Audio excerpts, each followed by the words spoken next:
I think it's so important for Christians to understand that the gospel begins in Genesis, not in Matthew, Mark, Luke, and John.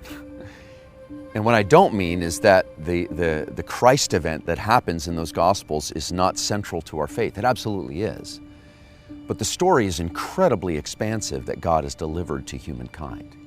And it begins with, in the beginning, God created. In the beginning, God delighted. In the beginning, God made. That's the word that's used there. In the beginning, God played. In the beginning, God gave His very best in display of wonder and His love imparted and expressed in all of creation. And then God breathes into the same elements that are all around us, and something very unique arises in creation. These human beings who are made in the very image and likeness of God.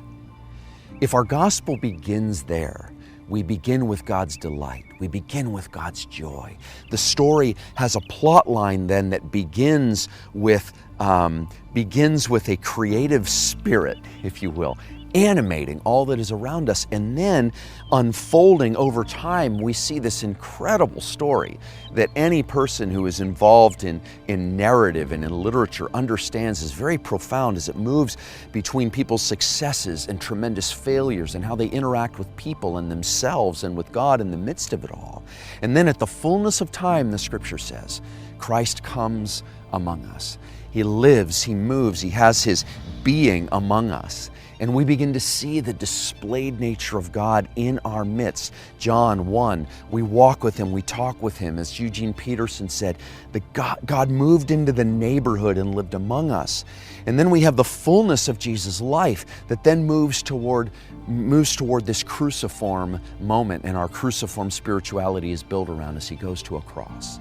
He dies, He suffers at the hands of our greatest brokenness. And then He rises again and breaks the power of sin and death. And now all things are flourishing and moving forward toward, through the drama that continues to have its highs and its lows, its minor keys, its major keys, toward the great unfolding of the new creation to come. This story is a long, beautiful, elegant story that is, in sum total, from beginning to end, from Alpha to Omega, good, good, good news. And if our gospel begins in Genesis, I believe we'll have eyes to see all that God is doing all around us through the great story that He's narrating, and He narrates into the world through His people, through His church.